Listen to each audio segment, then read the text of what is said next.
네, 각이 살아있는 정치평론 시사정각 시작하겠습니다. 오늘은 여의도의 핵심 스피커 여야 의원 두 분을 모셨는데요. 경기 수원시갑 김승원 더불어민주당 의원, 그리고 충남 서산시 태안군 국민의힘의 성일종 의원 두 분을 모셨습니다. 어서 오세요. 네, 안녕하세요. 오늘은 시사정각 여론조사로 문을 열겠습니다. 어제 리얼미터 조사에 이어서 이재명 대통령 국정수행 평가 지지율이 또 한 곳에서 나왔습니다. 뉴시스가 의뢰해서 에이스 리서치에서 조사한 여론조사 결과입니다. 보시는 것처럼 긍정은 44.3%, 부정은 51.5%입니다. 그 추이도 같이 보실까요? 네, 긍정과 부정의 추이가 마치 X자를 그리듯이 긍정 평가가 58.6%에서 44.3%로 급격한 내리막을 보였습니다. 네, 어제 리얼미터 조사에 의해서 이제 지지율 추이가 내려가는 그런 추이를 보이고 있고, 이번 조사에서는 좀 더 가파르게 좀 내려가는 걸 볼 수가 있는데, 여러 요인이 있겠지만 핵심적인 건 좀 어떤 거라고 보십니까? 뭐 여러 복합 요인이 있는 것으로 보이고요. 저희가 이제 부동산 값 문제라든가 또 세제 개편 문제라든가 그다음에 형사소송법 개정 문제, 그리고 ETF 주식시장 관련된 문제 등등이 복합적으로 그렇게 작용을 하고 있다라고 보여집니다. 네. 김어준 씨는 이제 여기서 더 빠지면 안 된다. 어제 이제 유튜브 방송에서 이런 얘기를 하기도 했는데요. 이제 지지율과 관련해서 이런저런 얘기들이 나오고 있습니다. 보여주시죠. 네, 김어준 씨, 뭐 여기서 더 빠지면 안 된다. 여당 지지층 중에 이제 코어 지지층이 대통령 지지율을 받쳐줘야 하는데 그 점을 우려했던 것이 최근에 2달간 수치로 드러나고 있다. 또 전당대회가 끝나면 당청이 심각하게 문제의식을 갖고 대처를 해야 된다. 이런 얘기를 했습니다. 그리고 홍준표 전 대구시장도 이런 글을 올렸는데요. 네, 부부 공동명의 주택을 장려할 땐 언제고 그걸 1가구 2주택으로 하겠다고 기상천외한 발상을 하나. 그러니까 실패한 부동산 세제 도입이 지금 지지율 하락을 부추기고 있다. 이런 분석을 내놨습니다. 성일종 의원님께서는 어떤 분석을 하십니까? 정부의 정책은 여야를 뛰어넘어서 비교적 예측 가능해야 되잖아요. 예를 들면 보안수사권 문제인데 약자 떠드는 게 민주당이란 말이죠. 그러면 그 약자들이 형사소송법이 개정이 되면서 일관되게 그 모든 것들이 보호가 돼야 될 거 아니에요.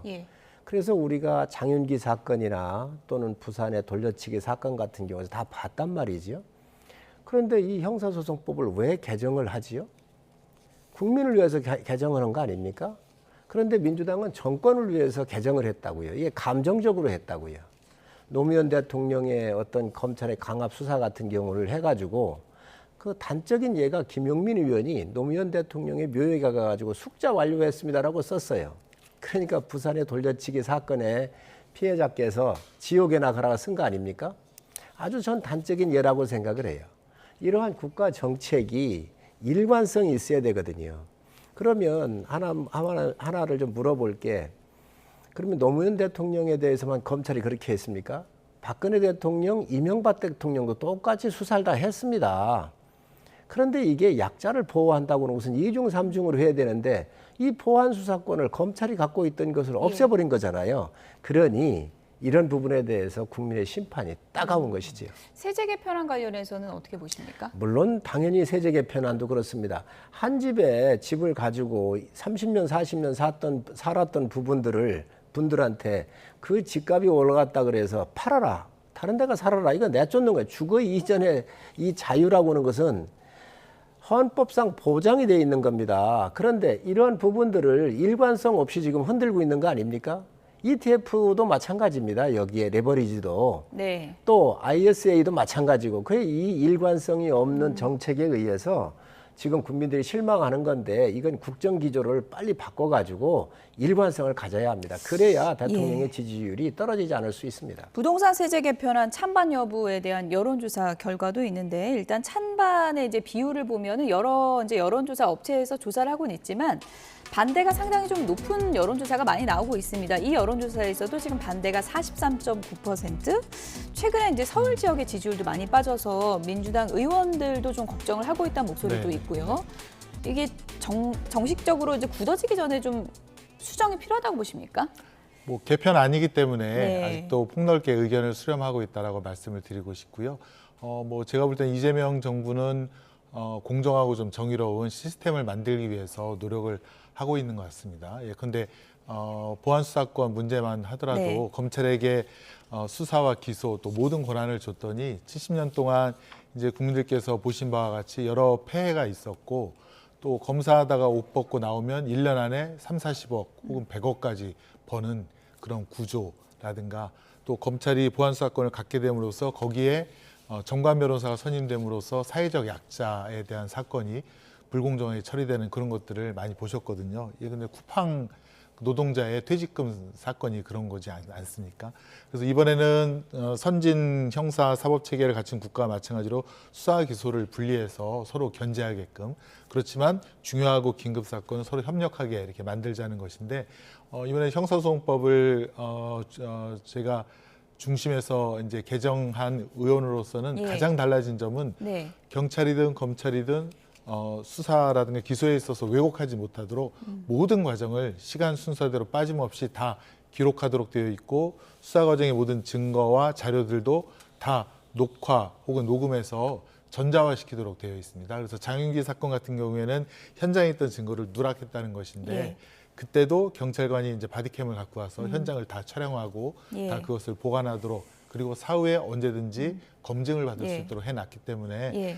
법 왜곡죄가 살아있는 이상 증거를 은닉하거나 혹은 누락하거나 왜곡하는 수사관들은 저는 없을 예. 것이다 이렇게 예. 기대를 하고 있고요. 아무튼 제도가 국민 속에서 잘 안착할 예. 수 있도록 또 70년 만에 변하니까 국민들께서 또 약간 그 뭐랄까요 좀 체감하기 아직 처음 체감하는 부분들이 있기 때문에 잘 예. 안착할 수 있도록 그게 더 노력하도록 하겠습니다. 네, 오늘 뭐 이 이게- 자리가 이게- 잠시만요. 보안 수사권 정책 공방은 이제 저희가 굉장히 오랜 시간 네, 다뤄온 네, 문제이기 네. 때문에 정책 공방을 또 시작하면은 저희가 계속 그 얘기만 해야 되기 때문에 저희가 관련해서 여론조사를 좀 보여드려야 될 것 같습니다. 네. 검찰 보안 수사권 폐지 찬반 여부와 관련한 오늘 여론조사가 나왔는데요. 폐지에 이제 반대한다는 의견이 52.3%, 폐지에 찬성한다는 의견이 38.6%고요. 세대별로도 찬반을 좀 물었더니 지금 보시는 대로입니다. 10대 그리고 30대에서 반대 여론이 60%를 넘을 정도로 상당히 많았던 것 같습니다. 김승환 의원께서 워낙에 이제 주도적으로 이 법안을 이제 주도하셨기 네네. 때문에 이 질문을 좀 드려야 될 것 같은데요. 일단 여론은 이렇게 나오고 있습니다. 이것이 이제 홍보의 부족인지 아니면 정말 그 제도에 대한 불만인지 이건 더 해석을 해봐야 되겠지만 이 여론에 대해서는 어떻게 좀 생각을 하십니까? 네, 아무튼 제도를 예. 설계한 한 의원으로서는 저도 무겁게 받아들이고 있고 어떤 점에서 국민들께서 특히 이제 젊은 층에서 예. 불만을 갖고 있는지 저희가 계속 이번에 사회적 약자 TF를 저희 민주당 안에 만들어서 더 목소리를 담으려고 하고 있고요. 그다음에 이제 아무튼 뭐 그런 노력을 계속 기울이도록 하겠습니다. 네. 저도 이제 보면서 세대별로 따져봤을 때 젊은 층에서 이 부분에 대한 반대가 상당히 높은 게 왜 그런 걸까 좀 궁금증이 있었거든요. 개인적으로는 어떻게 보세요? 젊은 여성에 대한 보호나 이런 것들에 대해서 전혀 방치하고 있는 거잖아요. 그리고 우리가 하나를 새로운 제도를 만드는 것도 네. 국민을 실험 대상으로 가서는 안 된다고요. 전에 초등학교 연령을 윤석열 정부 때 초등학교 입학 연령을 좀 낮추자라고 하는 다듬어지지 않은 정책을 내놨다가 교육부 장관이 굉장히 혼난 적이 있습니다. 아니 이거보다 더 중요한 게 국민의 삶과 관련되는 것이고 안전과 관련되는 것들이잖아요. 그런데 이런 것들을 어떻게 국민을 상대로 해서 이 부분을 실험을 하자는 거예요. 전 있을 수 없는 일이고 예. 또 이러한 선례가 지금 나왔어요. 그런데도 하고 나서 안 되면 보강을 하겠다는 거잖아요. 절대로 국민은 실험 대상이 아닙니다. 그렇기 때문에 지금 젊은 층에서 이런 그 여러 가지 문제점에 대해서 인식을 정확하게 하고 있는 것 같은데 저는 여당이 이런 보안 수사권 문제 이런 부분들을 점진적으로 전향적으로 다시 한번 검토를 해야 한다고 생각을 합니다. 네. 부동산 세제 개편안과 이제 보안 수사권 문제 이 부분에 이제 여론에 이제 허들이 있는 건데 이걸 이제 민주당이 어떻게 좀 이 해법을 풀어 나갈지 좀 보도록 하겠고요. 최근에 이제 대통령 지지율 하락과 관련해서는 사관학교 통합도 영향을 미쳤다 이런 분석도 나오고 있는데요. 이번엔 안규백 국방부 장관의 좌우명 발언이 또 논란이 되고 있습니다. 좌우명이 어떤 건지 좀 들어보시죠. 최근 안규백 국방부 장관의 엽기적 발언이 지탄받고 있습니다. 지난 6월 공군사관학교를 방문한 자리에서 처변불경, 즉 정세가 변해도 놀라지 않는다는 말을 모택동이 했다고 소개하며 마오쩌둥의 좌우명이 곧 내 좌우명이라고 강조했다고 합니다. 6.25 전쟁이 어떤 전쟁입니까? 김일성이 스탈린의 허락을 받고 모택동의 지원을 받아 일으킨 침략 전쟁입니다. 주적이 어디인지 대답도 못하는 정권에서 탈영 의혹을 받고 있는 국방부 장관이 사관학교에 가서 생도들 앞에서 모택동의 좌우명을 금가옥조처럼 떠받들고 있다고 자랑한 것입니다. 이게 도대체 어느 나라 군대이고 어느 나라 장관입니까? 안규백 장관은 탈영 의혹 하나만으로도 결격입니다. 안 장관은 존재 자체로 군에 대한 조롱입니다. 이재명 대통령은 당장 국방부 장관을 경질해야 합니다. 네, 처변 불경. 안규백 국방부 장관이 사관학교 생도들 앞에서 모택동, 마오쩌둥의 발언이 이제 내 좌우명이다 이렇게 말한 것을 놓고 정점식 원내대표가 상당히 비판을 했는데 어떻게 보십니까? 이 장관이라고는 직책이 예. 만약에 뭐 다른 뭐 복지부 장관이나 다른 거였으면 또 문제가 없을 거예요. 국방부 장관 아닙니까? 국방부 장관은 전 군을 다 총괄하고 있는 거란 말이지요. 자, 그리고 장소가 공군사관학교 생도들을 앞에 놓고 했어요. 예. 자, 그렇다고 한다면 이 군과 관련되는 데 있어서 6.25가 났잖아요. 지금 우리는 6.25 때문에 돌아가신 순국선열도 많습니다. 생존해 계신 분도 많습니다. 그 가족도 많습니다. 그런데 목택동이 당시에 어떻게 했느냐. 스탈린의 허락을 받고 예. 목택동한테 가서 협의를 하라 그런 거 아니에요. 그러니까 김일성이 목택동한테 가서 다시 협의를 하고 그리고 나서 남침을 일으켰고 그리고 우리가 휴전선을 돌파해서 통일을 앞두었었을 때 이 목택동이 지원하에 의해서 다시 이 38선까지 밀려오는 그런 엄청난 사태가 있었단 말이죠. 이 전쟁의 아주 뒤에 배후에 있는 주범이란 말이죠. 그런데 그 사람을 우리 군의 최고인 장관이 공사의 생도들 앞에 가가지고 과연 이 얘기하는 것을 예. 국민들이 받아들일 수가 있겠습니까? 그리고 살아계신 많은 6.25 참전 용사들이 계십니다. 아마 장관께서도 장관에 임명되고 나서 국립묘지 참배를 했을 거예요. 거기에 6.25 전사자들이 계시다니까요. 그런 상태에서 이 장관이 이 말이 맞습니까? 저는 전에 이 병적 기록부도 지금 내놓지 못하고 있는 이 떳떳하지 못한 이 부분에 대해서 비난을 받고 있는데 예. 이러한 지금 상황적 측면에 있어서도 절대로 장관이 해서는 안 되는 일들을 한 것이지요. 전 국민들께서 이런 부분에 대해서 굉장히 불편해하실 거라고 생각을 합니다. 일종의 좀 국방부에서는 인문학적인 관점에서 한 얘기다라고 이제 항변을 하지만 또 한켠에서는 어떻게 보면은 6.25 당시에 이제 주적의 수장이지 않냐 이렇게 또 얘기를 하고 있거든요. 네, 아무튼 반대편에 있는 국민의 정서도 좀 고려했으면 좋겠다라는 아쉬움이 있긴 하지만 예. 안규백 장관이 2016년도부터 처변 불경 어떤 처한 상황이 바뀌어도 크게 놀라지 않는다. 그런 말을 계속 좌우명으로 본인이 얘기를 해왔고 또 역사적으로 보면 장제스 주석도 처변 불경을 강조한 그런 역사적인 그 기록도 있기 때문에 어떻게 보면 그냥 정치적 철학이다 뭐 이렇게 그렇습니다. 봐야 그것이 됩니까? 어느 누구의 뭐 전유물이다라고 보기는 어렵고 그냥 예. 그 뜻 그대로 그냥 받아들이시면 어떻겠느냐 그런 생각도 들고요.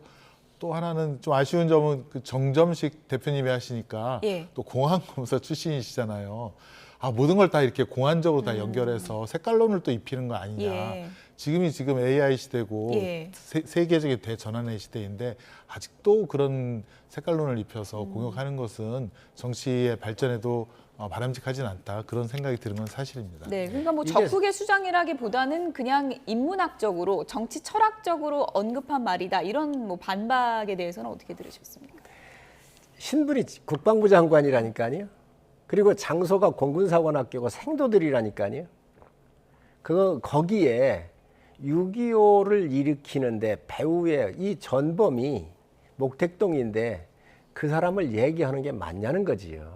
정말 비판의 지점이 굉장히 큽니다. 아니, 그 반대되는 장제스 그 주석도 처벌 불경을 아니 강조한다고 얘기하지 장제스 같은 않습니까? 경우는 예. 처변 불경 이 문제가 아니에요.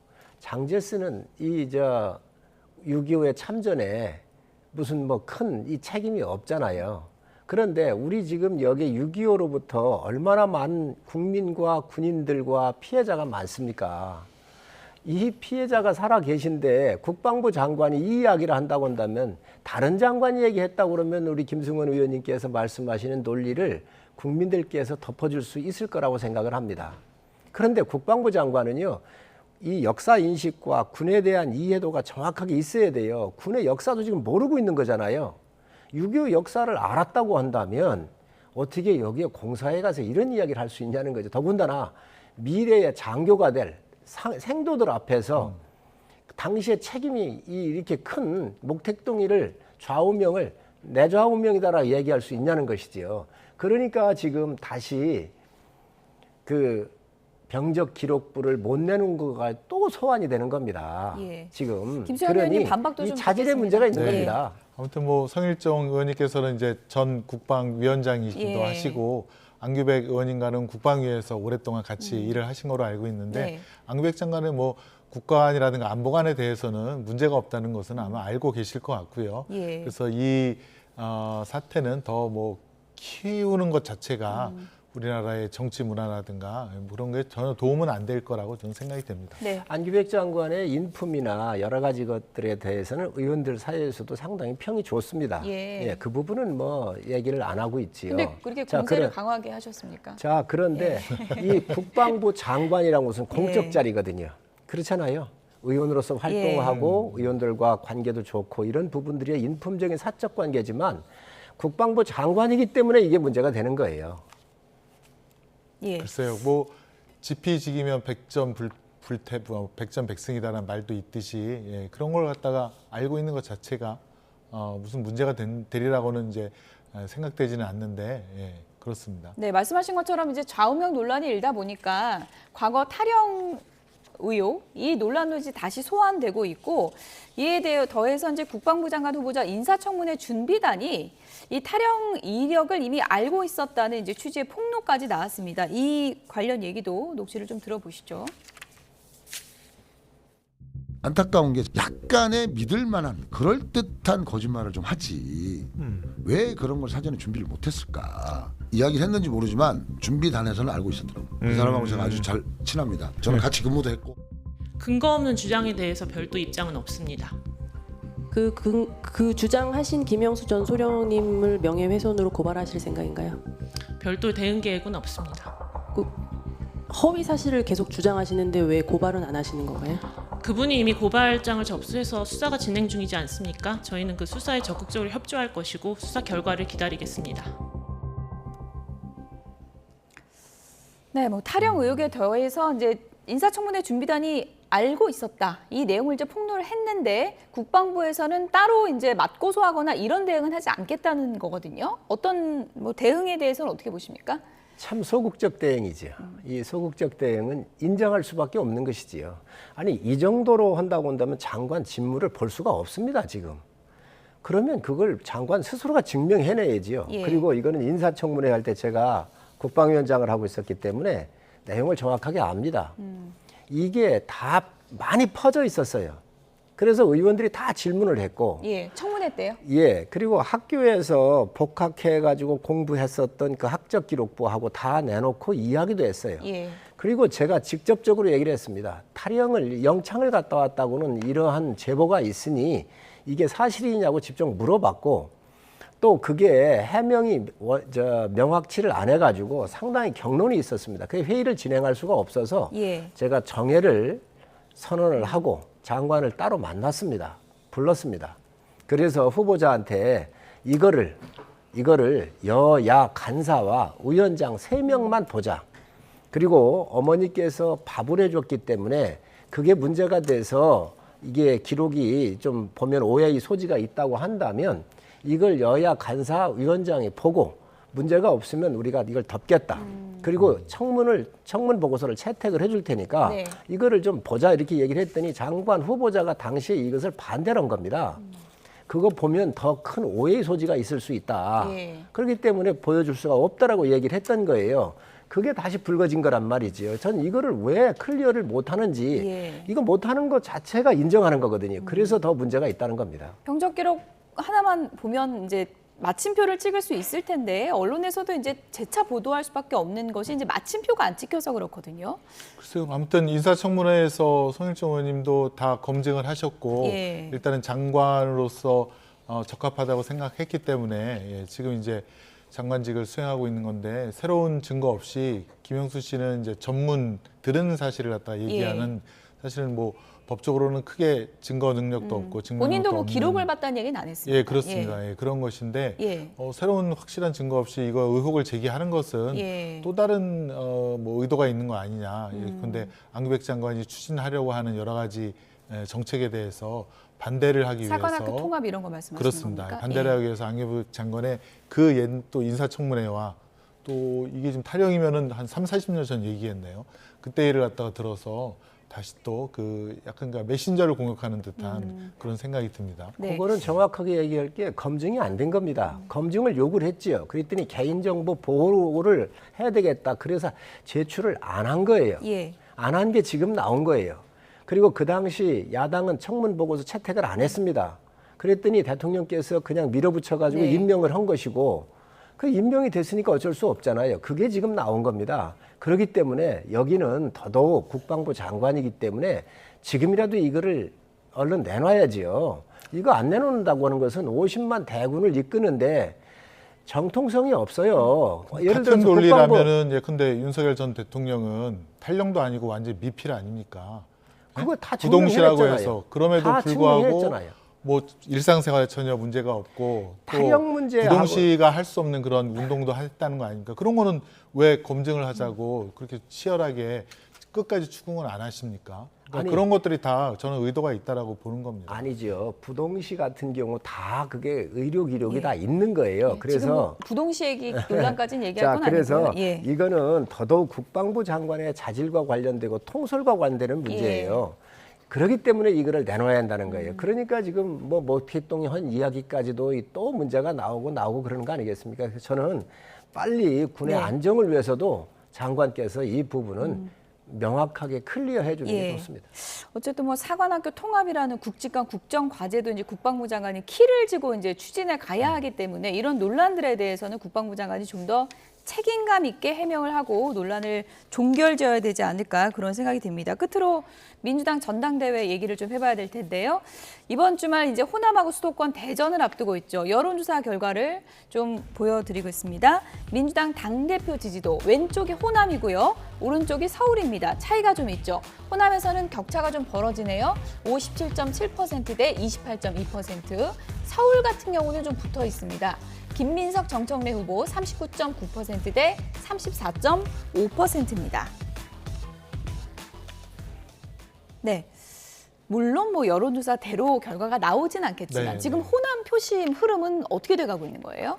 그러게요. 지금까지 나온 그 투표 결과도 사실 여론조사와는 좀 틀린 부분들이 많이 예. 있어서 저거를 그대로 믿을 수는 없겠지만 지금 현장을 다녀와 보신 분들의 얘기에 의하면 호남 민심은 김민석 후보한테 많이 기울어져 있다라고 그런 얘기를 많이 듣습니다. 그래서 예. 저 여론조사는 뭐 정확하진 않더라도 어느 정도 추세는 그거는 반영하고 있는 것이 아닌가 그렇게 생각은 듭니다. 호남 메가 프로젝트 추진도 좀 도움이 되는 걸까요? 김민석 후보에게는? 그거는 확실히 도움이 되는 것 같습니다. 예. 예. 호남인들께서 호남 분들이 정말 사상 유례 없는 투자와 또 새로운 그 변화의 계기를 맞고 있는데 그런 부분을 누가 이재명 대통령과 함께 해줄 수 있는가 그런 부분에서 이제 후보자에 대한 판단을 하시는 것 같습니다. 네. 호남하고 서울하고 좀 다른 게 정청래 후보 쪽에서는 수도권은 우리가 뒤집을 수 있다 이런 또 자신감을 보이기도 하거든요. 지역별로 좀 어떻게 나타날 것 같으세요? 지선에서 서울시장을 지고 난 다음에 예. 여당 내에서는 정청래 후보한테 그걸 다 뒤집어 씌웠잖아요. 그런데 사실은 명픽을 한 거라고요.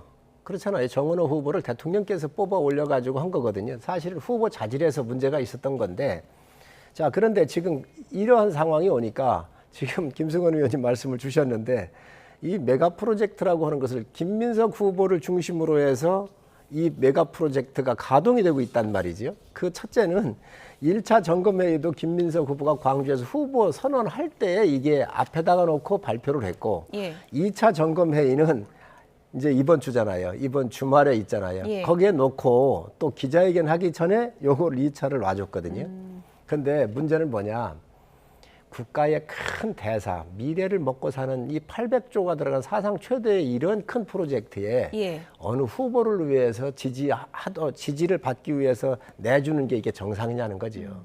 저는 그런 면에서 볼 때 그래도 호남에 여러 판단이 있을 텐데 저는 이게 지금 현재 정부 여당의 실상이라는 거예요. 저는 예. 이 문제를 지적하고 싶은 겁니다. 김민석 후보 대놓고 밀어주는 거 아니냐 이런 분석이신데 그건 이제 호남 당원분들이 이제 선택하실 문제인 것 같고 정청래 후보 같은 경우에는 이제 호남 대전을 앞두고 자신감을 보이고 있습니다. 호남은 나에게 올 것이다 이런 얘기인데요. 들어보시죠.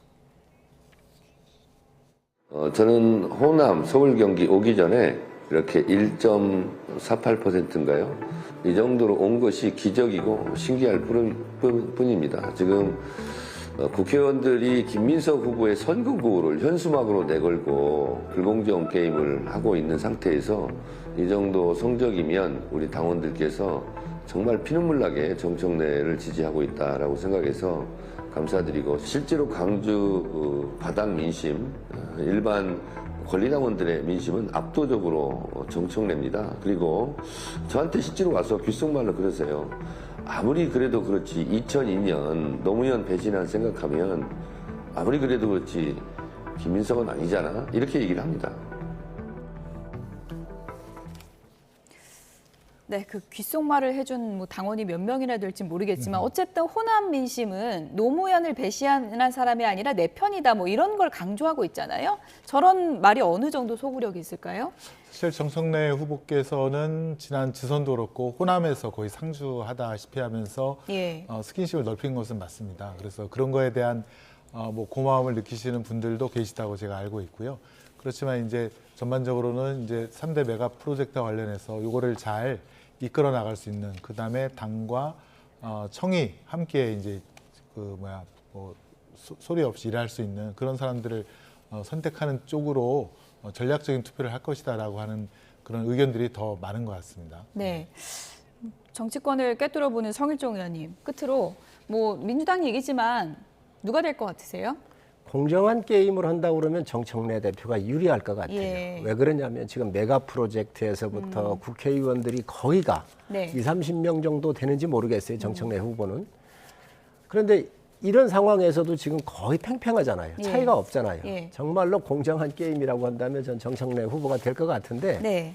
지금 게임이 정상적이지는 않은 것 같아요. 제가 볼 땐. 그래서 뭐 지나봐야 알겠지만 정청래 후보가 상당히 선전을 하고 있는 건 맞는 것 같습니다. 예. 정청래 후보가 선전을 하는데 김민석 후보가 될 것 같다 이렇게 보시는 거군요.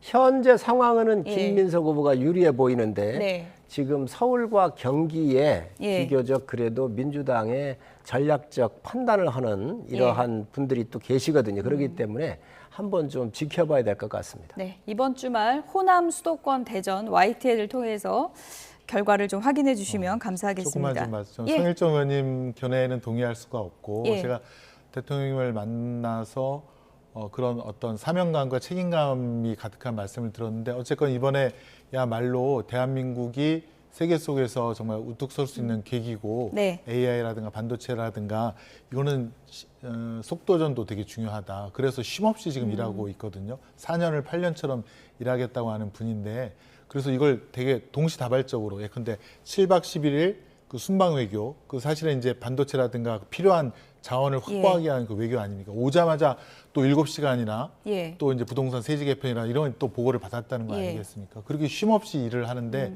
자꾸 그거를 전당대회와 연결시켜서 예. 대통령의 열정 그거를 갖다가 왜곡하는 거는 좀 맞지 않다라고 보고 일단 대통령께서는 국무회의든 뭐든 다 오픈해서 국민들과 함께 하고 있는 거 아니겠습니까? 예. 국민들이 잘 알아서 판단을 할 것이다 이렇게 말씀드리겠습니다. 공정한 경선이 이루어지는데 최선을 다하겠다 이런 의미로 네, 이해하겠습니다. 다 오픈하시고 다 예. 국민들 앞에서 다 여기까지 해주시잖아요. 주의했으면 저희가 예. 시간이 없어서요. 예. 김승원 더불어민주당 의원 그리고 국민의힘 성일종 의원 두 분이었습니다. 고맙습니다.